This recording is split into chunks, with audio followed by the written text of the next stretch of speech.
তোমার কি অবস্থা হয়েছে গো? তুমি ভালো আছো তো?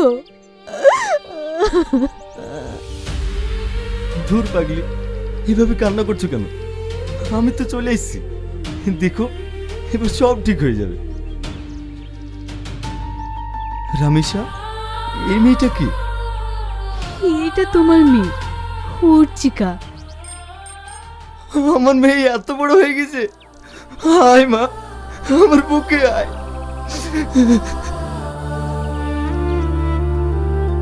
আব্বা, তুমি জেলে ছিলে কেন বলো তো? এই বুড়ি, তোকে বলিনি এসব কথা জিজ্ঞেস করবি না? রামেশা, ওকে বকো না, চলো মা, তোমাকে যেতে যেতে সব বলছি।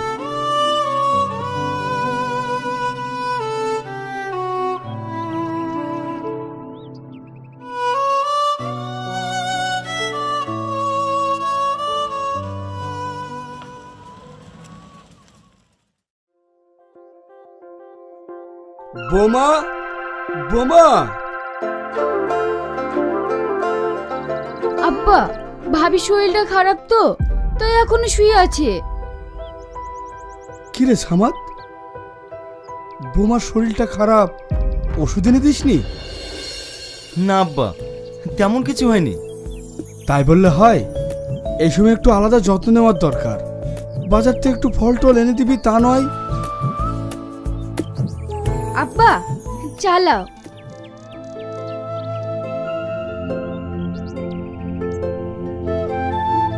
সামাদ, শ্রাবণী বড় হয়েছে, ওর বিয়ে দেওয়াটা খুব দরকার। আব্বা, ও নিয়ে তুমি কোনো চিন্তা করো না। মথুর ভাইয়ের সঙ্গে কথা হয়ে গিয়েছে, আমি কালই বাইরে চলে যাব। কি, তুই কালই বাইরে চলে যাবি? কিন্তু বোমা এই অবস্থায়? ও নিয়ে তুমি কোনো চিন্তা করো না আব্বা। শ্রাবণের বিয়ে তো এখনো 3 মাস বাকি আছে, তার আগে আমি টাকা গুছিয়ে চলে আসবো। আর রামেশাকে দেখাশোনার জন্য তোমরা তো আছোই।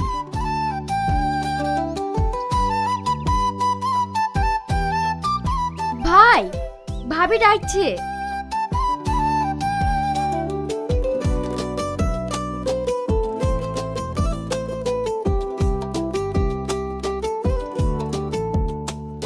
ওগো, আমার ব্যাগটাগুলো সব গুছিয়েছে তো?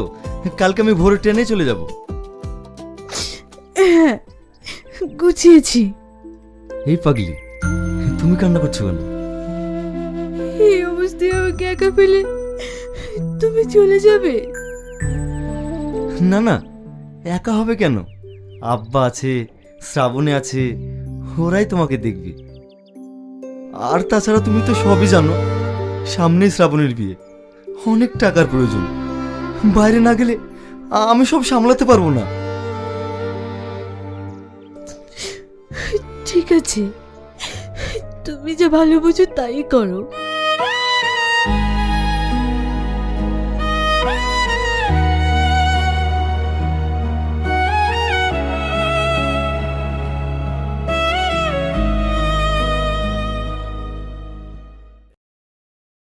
ও নিয়ে তোমাকে চিন্তা করতে হবে না, হ্যাঁ আমিও ভালো আছি আর তোমার বেবিও ভালো আছে।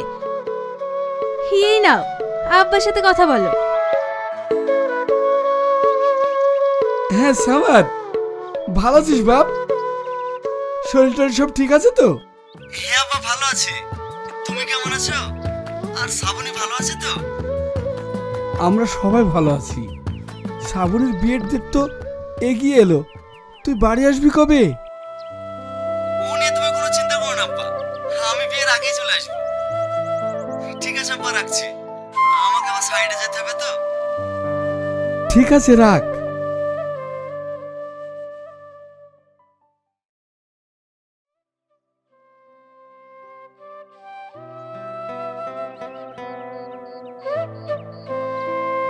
কিরে, ব্যাগ গোছাইছিস যে, বাড়ি চলে যাবে নাকি? হ্যাঁ রে, বাড়ি চলে যাব, কয়েকদিন বাদ দিয়েই পড়ি বিয়ে।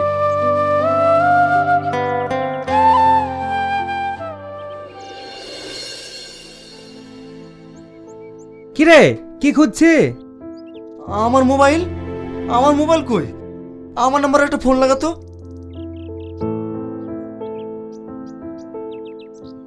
যে নম্বরে আপনি কল করছেন সেটি এখন সুইচড অফ আছে। এই সুইচটা বলছে যে মনে হয় কারো হাতে পড়ে গেছে। কি কাজ হলো রে? বাড়ি যাওয়ার সময় ফোনটা হারিয়ে গেল। আব্বার সাথে তোর কথা হবে না। ঠিক আছে, ওলি আর মন খারাপ করিস নি, বাড়ি গিয়ে একটা মোবাইল কিনিলিস।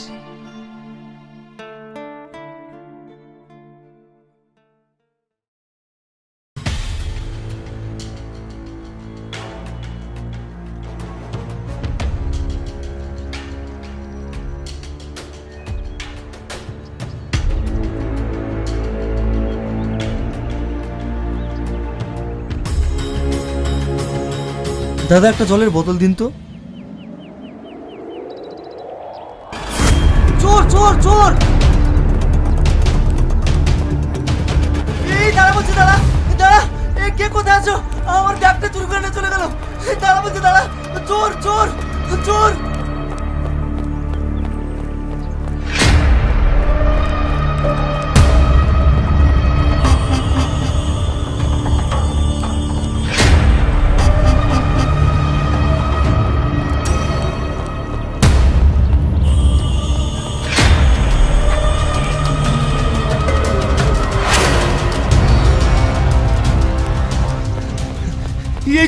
এই তো আমার ব্যাগ।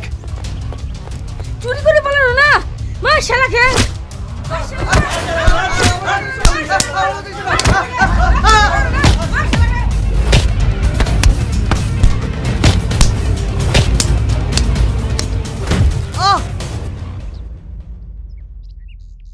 কি হচ্ছে এখানে?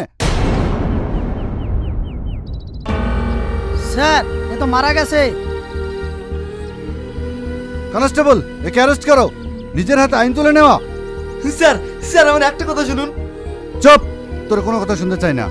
তুই নিজের হাতে আইন তুলে নিয়েছিস, তাই তোকে অ্যারেস্ট করা হলো। পার্বতীপুরের 7 নং মোস্তফাপুরে তারেক রহমান কর্তৃক ঘোষিত রাষ্ট্রকাঠামো মেরামতের 31 দফা বাস্তবায়নে ওয়ার্ডে ওয়ার্ডে উঠান বৈঠক ও গণসংযোগ অনুষ্ঠিত হয়েছে। হেলাল উদ্দিনের প্রতিবেদনে নিউজ বাস্তবায়নের লক্ষ্যে ইউনিয়নের ওয়ার্ডে ওয়ার্ডে উঠান বৈঠক অনুষ্ঠিত হয়। দিনাজপুরের পার্বতীপুরে 3রা নভেম্বর সোমবার সকালে উপজেলার 7 নং মোস্তফাপুর ইউনিয়নে তারেক রহমান কর্তৃক ঘোষিত রাষ্ট্রকাঠামো মেরামতের 31 দফা বাস্তবায়নে 40 দিনের এই উঠান বৈঠকের কর্মসূচি শুরু হয়। পরে দিনব্যাপী ইউনিয়নের বিভিন্ন এলাকার ওয়ার্ডে ওয়ার্ডে উঠান বৈঠক করা হয়। এর আগে এলাকার বিভিন্ন বাজারে গণসংযোগ করেন বিএনপি ভারপ্রাপ্ত চেয়ারম্যান তারেক রহমানের ব্যক্তিগত আইন বিষয়ক উপদেষ্টা ও যুক্তরাজ্য বিএনপি সহ সভাপতি, দিনাজপুর 5 পার্বতীপুর ফুলবাড়ি আসনে দলীয় মনোনয়ন প্রত্যাশী ব্যারিস্টার AKM কামরুজ্জামান। তিনি দিনব্যাপী উঠান বৈঠক কর্মসূচিতে তারেক রহমান কর্তৃক ঘোষিত রাষ্ট্রকাঠামো মেরামতের 31 দফা বাস্তবায়নের কথা ওয়ার্ডে ওয়ার্ডে উঠান বৈঠকে এবং গণসংযোগে জনগণের মাঝে তুলে ধরেন।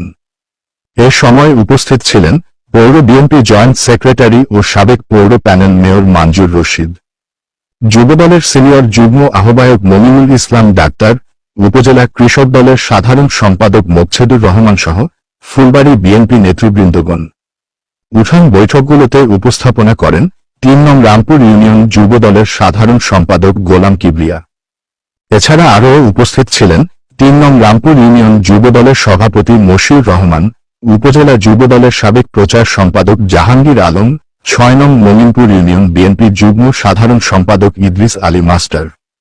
7 নং মোস্তফাপুর ইউনিয়নের নেতৃবৃন্দের মধ্যে উপস্থিত ছিলেন ইউনিয়ন বিএনপি প্রধান উপদেষ্টা একরামুল হক সরকার, উপজেলা স্বেচ্ছাসেবক দলের সদস্য আল ইমরান লিটন, ইউনিয়ন যুবদলের সভাপতি আব্দুর রহমান, ইউনিয়ন যুবদলের সহ সভাপতি আনিসুর রহমান খান, ইউনিয়ন যুবদলের কোষাধ্যক্ষ রাসেল মোল্লা, 2 নং ওয়ার্ড স্বেচ্ছাসেবক দলের সভাপতি আসাদ সরকার সহ ওয়ার্ড পর্যায়ের নেতৃবৃন্দ ও সকল সহযোগী অঙ্গ সংগঠনের নেতৃবৃন্দগণ। আমাদের নেতা জনাব তারেক রহমান ঘোষণা দিয়েছেন মেয়েদের সমস্ত শিক্ষা ফ্রি করা হবে, প্রাইমারি থেকে সর্বোচ্চ শিক্ষা পর্যন্ত মেয়েদের শিক্ষা ফ্রি করা হবে। শুধু তাই নয়, পড়াকালীন অবস্থায় তাদের ভাতার ব্যবস্থা করা হবে। পড়াকালীন অবস্থায় তাদের ভাতা এবং প্রাইমারি থেকে উচ্চতর শিক্ষা পর্যন্ত সমস্ত শিক্ষা ফ্রি। শুধু তাই নয়, আপনার পিছিয়ে পড়া নারীদের জন্য উনি ঘোষণা দিয়েছেন পিছিয়ে পড়া নারীদের জন্য বিভিন্ন প্রশিক্ষণের ব্যবস্থা করা হবে। প্রশিক্ষণকালীন ভাতার ব্যবস্থা, প্রশিক্ষণশীলের কর্মসংস্থানের ব্যবস্থা এবং প্রতিটি পরিবারে একটি করে ফ্যামিলি কার্ড, যে কার্ডটি হবে বাড়ির গৃহিণীর নামে। প্রিয় কাকিরা, প্রিয় দিদিরা, প্রিয় আপারা বোনেরা, আমি প্রথমেই বলেছি, উনি ঘোষণা দিয়েছেন এই 20 কোটি মানুষের 40 কোটি হাতকে যদি কাজে রূপান্তর করা যায় তাহলে এই দেশের উন্নতি হবে, এই দেশ সমৃদ্ধশালী হবে। এই লক্ষ্যকে সামনে রেখে এই নারীদের জন্য বিভিন্ন উন্নয়ন প্রকল্পের কথা বলেছে। তো আমি আবারও বলছি, উন্নয়ন প্রকল্পের মধ্যে মেয়েদের শিক্ষা ফ্রি, প্রাইমারি থেকে সর্বোচ্চ শিক্ষা এবং পড়াকালীন অবস্থায় ভাতা এবং পিছিয়ে পড়া নারীদের জন্য কর্মসংস্থান, কর্মসংস্থান শেষে আপনার পিছিয়ে পড়া নারীদের প্রশিক্ষণ শুধু কর্মসংস্থান, প্রশিক্ষণকালীন ভাতা এবং প্রতিটি পরিবারের আপনার ফ্যামিলি কার্ড। এটাই হলো নারী উন্নয়ন। 31 দফায় ঘোষণা করছেন, তাহলে তো এই দেশের উন্নতি হবে। নারীরা অগ্রাধিকারের ভিত্তিতে চাকরির ব্যবস্থা করা হবে। প্রিয় আপারা, প্রিয় কাকিরা, দিদিরা, এর পাশাপাশি উনি আরো ঘোষণা দিয়েছেন এই দেশকে যদি উন্নত করতে হয় তাহলে গ্রাম বাংলার মানুষ হাসি ফুটাতে হবে, তারই বাংলাদেশের উন্নতি হবে। এই লক্ষ্যকে সামনে রেখে উনি ঘোষণা দিয়েছেন আপনার কৃষি সরঞ্জাম কৃষকদেরকে উৎসাহিত করার জন্য, কৃষকরা যেন তার ন্যায্য মূল্য পায়, এই কথাকে সামনে রেখে কৃষি সার, ডিজেল, পেট্রোল, আপনার বিদ্যুৎ, কীটনাশক ওষুধের মূল্য কমানো হবে। তাহলে কৃষক কি হবে, স্বাচ্ছন্দ্যে চাষাবাদ করতে পারে, নিরুৎসাহিত হবে না, উৎপাদনে উৎসাহী হবে এবং কি হবে, সে তার ন্যায্য মূল্য পাবে। অনেক সময় এরকম হয় না যে আপনার উৎপাদন খরচ আপনার 1200 টাকা, আপনি বিক্রি করতে দেন মন প্রতি 1400 টাকা, এতে কৃষক কি হয়, নিরুৎসাহিত হয়। কৃষক যেন নিরুৎসাহিত না হয়, কৃষক যেন উৎসাহ হায় না ফেলে এবং লক্ষ্য হলো দ্বিগুণ, এই লক্ষ্যকে সামনে রেখে উনি ঘোষণা দিয়েছেন আপনার কৃষি সরঞ্জামের সার, ডিজেল, কীটনাশকের মূল্য কমানো হবে।